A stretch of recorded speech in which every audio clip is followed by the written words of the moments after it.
today we are in one of the most important units in all 10th class.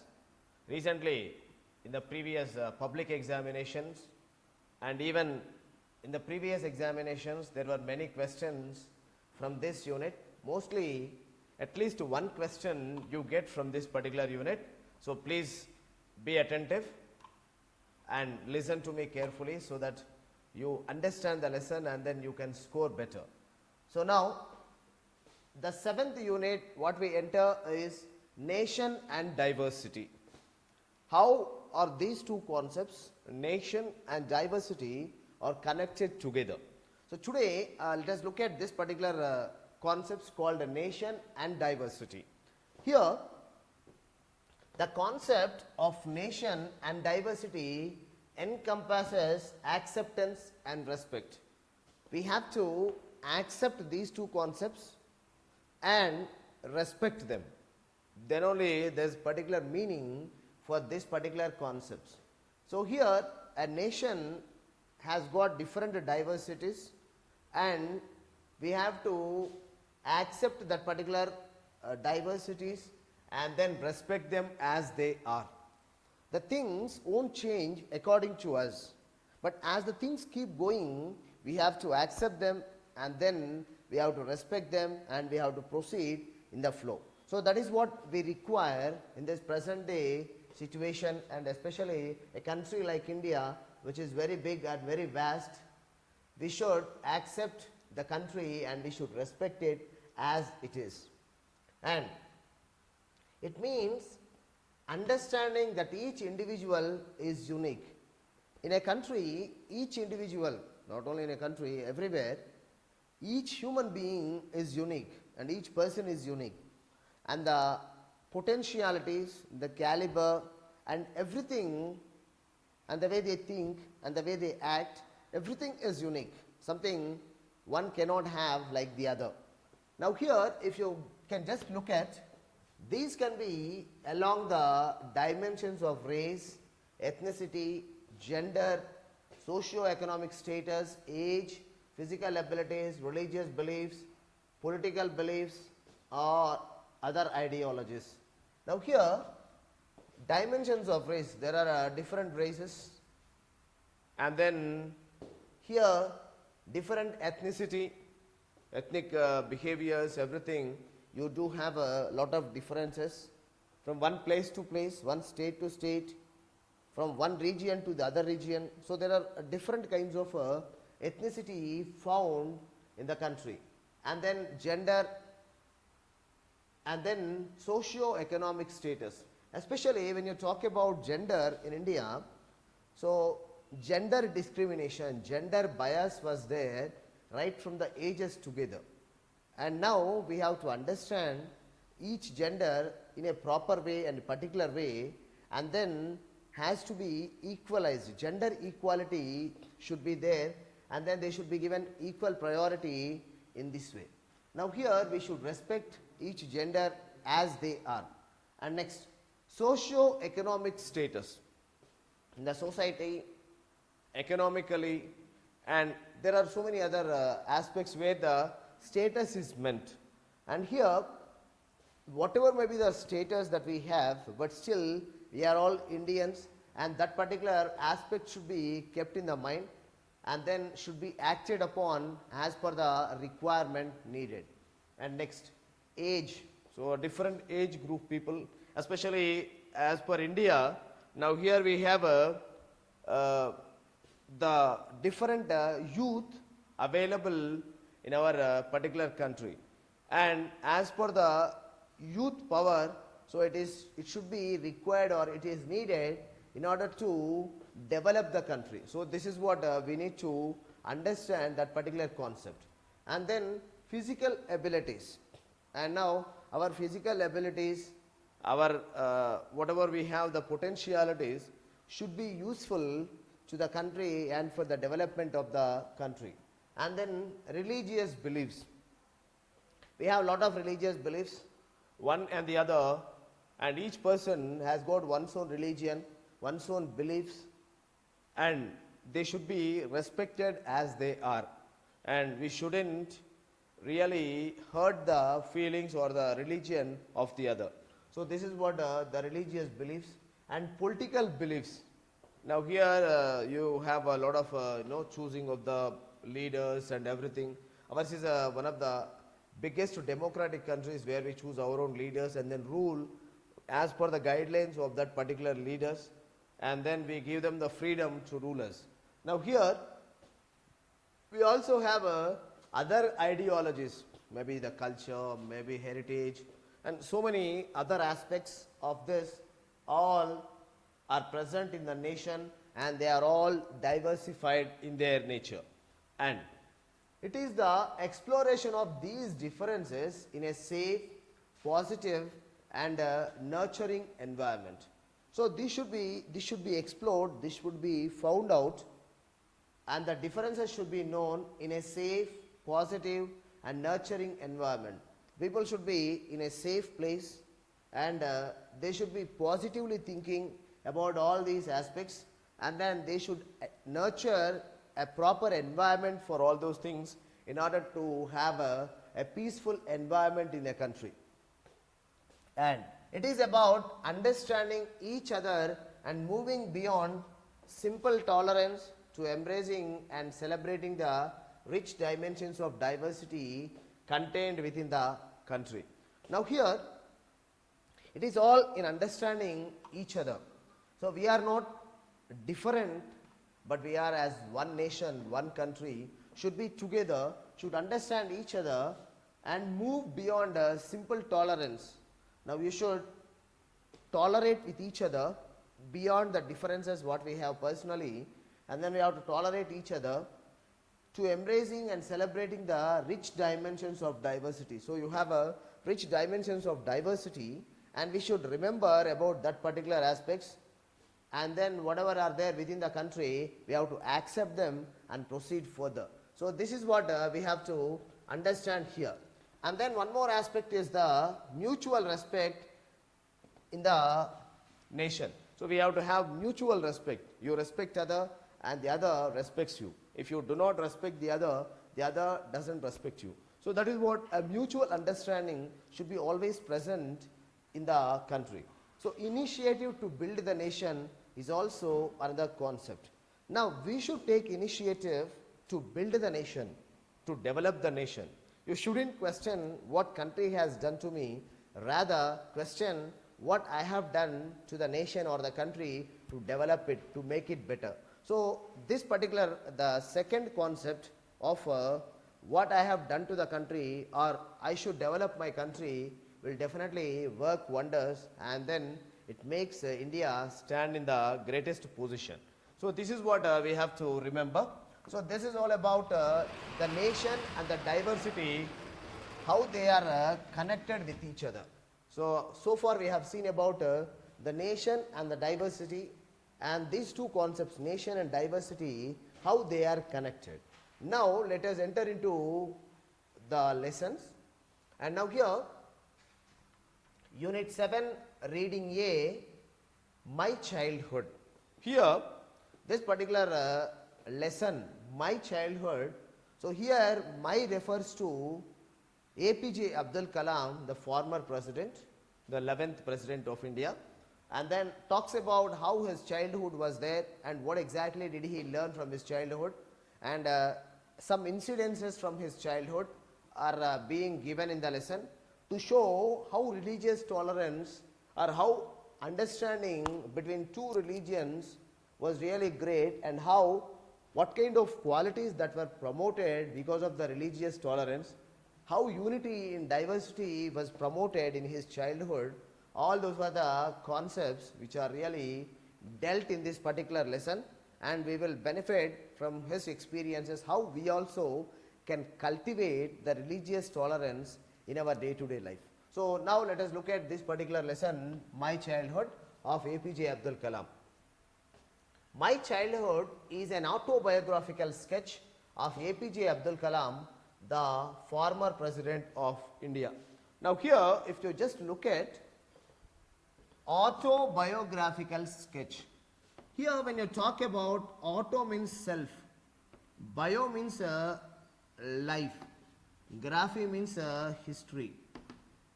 If you look at this particular aspect, self-life history. If I write my own life history, that is called as a autobiography. If my life history is written by someone else, then that is called as biography. Now here, this particular my childhood lesson is an autobiographical sketch from the wings of fire written by Dr. A.P.J. Abdul Kalam, the former president, the former 11th president of India. Now here, if you just look at this particular aspect, in this particular lesson, he says how he enjoyed religious harmony in his childhood. So how religious harmony was really enjoyed, how the understanding of the religions was promoted to him in his childhood, and how he continued that particular religious harmony throughout his life. So that is what is dealt in this particular lesson. From his autobiographical account, one can really understand how children enjoy their childhood at school irrespective of caste and religion. Now here, if you just look at, especially in the school, you find all the children sitting together. They don't even know what about their caste, their religion, about all the other differences. Each student wears the same uniform. The students sit together in the same benches.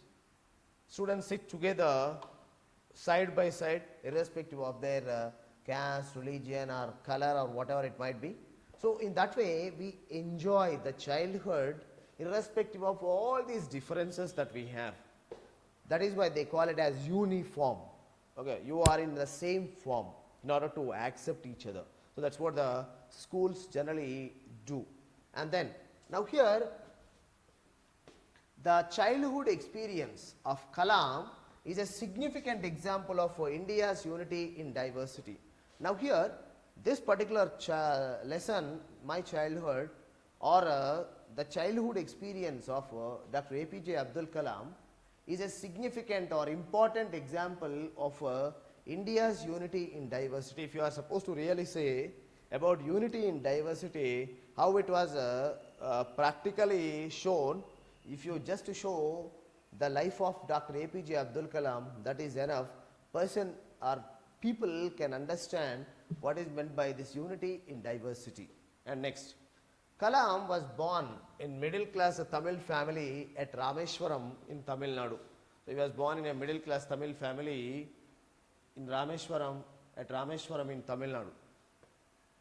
And his father was Jainul Abdin, and his father had neither much formal education nor much wealth. He did not have really good education, maybe at very early ages, so he might have had a very little education. And then he had stopped, and he did not even have much wealth also. Not only education, he did not even have wealth also. They were just the middle class family. But he was a man of great innate wisdom and generosity. Now here, though he was not very rich, though he did not have formal education, he had a innate wisdom. What is meant by this innate wisdom means inborn. So generally, simply we say inbuilt, right? So which is already there right from the childhood. He did not really learn from some sources. He had that inborn innate wisdom, and then he had a generosity of heart. So regularly, along with the children, there were so many along with the guests. So there were even outside people, those who used to come to their house and eat. And then Abdul Kalam says, I really don't know how much money they spent on that and how many people really ate. So that many people, they ate along with the members of the family. The outsiders were more than the members of the family that they ate. So that was the generosity of A.P.J. Abdul Kalam's father, Jainul Abdin. Next, Kalam's mother was Ashiyamma, was an ideal partner to her husband and equally generous to maintain hospitality towards guests and members of the family. Now here, Kalam's mother Ashiyamma also an ideal partner.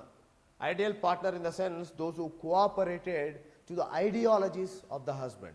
So that is what a ideal partner. So they both had a collaboration and understanding of each other in the family. So whatever Abdul Kalam's father used to tell to the mother, Ashiyamma, okay, his mother used to follow it and then continue it.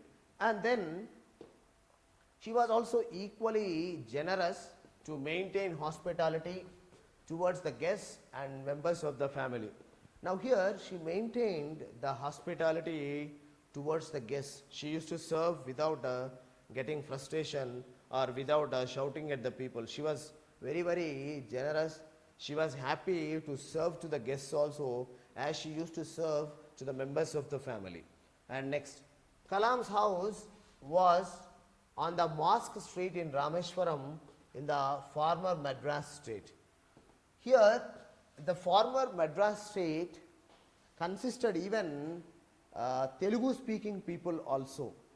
And then here, Abdul Kalam's house was on the Mosque Street in Rameshwaram in the former Madras state, where even Telugu states also were included in it. He speaks about the rise of demand for tamarind seeds during Second World War in 1939. So he speaks about the rise of the demand for the tamarind seeds in the year 1939, and we will speak about this aspect in the following lesson. He tried to get the information about the Second World War from the newspaper called Dinamani, which was published in Tamil. And during this year 1939, the Second World War broke out. Of course, the war lasted up to 1945, around 5 to 6 years. And then here, he tried to get that particular information. So here, island, since it was island town, so much of the information was not reached. So the little information what they had was from the newspaper called Dinamani, and he used to update himself about the news of the freedom struggle from this newspaper called Dinamani. And then his brother-in-law told him the stories of the war from the newspaper, and then his brother-in-law used to update him every day about the updates of or about the stories of the World War II from the newspaper. Abdul Kalam had 3 close friends in school. They were Ramanatha Shastri, Aravindan and Shiva Prakashan. As we all have close friends, especially at school, we make friends and then we remain with those friends. And as you know, those friends, especially at school, will remain with us even during our life. And thus, here he also had very close friends, 3 members, whereas one was Ramanatha Shastri, Aravindan and Shiva Prakashan. And here, a noteworthy thing is that all these 3 were only Hindus. They were not Muslim friends, right? So that was the noteworthy thing. If you just really read Wings of Fire, you can also find photos of these 3 members, and you can also see how they were. And now let us learn or look at what they were doing in the later part of the life. The first one is Ramanatha Shastri, and his father was Lakshmana Shastri, who was a chief priest in the temple of Rameshwaram. And here Ramanatha Shastri took over the temple priesthood from his father of Rameshwaram temple, and he continued as a chief priest of Rameshwaram temple. And next, Aravindan started his own business of arranging transport for visiting pilgrims. Those whomsoever the visiting pilgrims were there to the temple and to Rameshwaram, he used to arrange transport, and that was his business. And the third one is Shiva Prakashan. Shiva Prakashan became a catering contractor in the Southern Railways, where Madras was the main center for this Southern Railways. Now here, so these are the 3 friends of Abdul Kalam, and they settled in different fields. And the next one the Second World War led to the suspension of the train at Rameshwaram station. Why there was a suspension of the train, we should know. The Second World War, our Indians really did not cooperate with the Britishers in the war, because in the First World War when they cooperated, the result was not positive. So in the Second World War, they did not cooperate in the war. So the Britishers started taking necessary steps in order to stop the cooperation to the Indians. So they stopped they did the suspension of the train, okay, at the Rameshwaram station, and as a result of this particular aspect, newspapers had to be bundled up and thrown out from the moving train. Since the train was not stopping there, so they were supposed to bundle and then throw from the moving train, and they were supposed to collect, and then they were supposed to dispatch the newspapers. So before, when the train used to stop, the person who used to collect it and then put it one side. But now, since he was supposed to collect from the moving train, that was not that easy to collect it.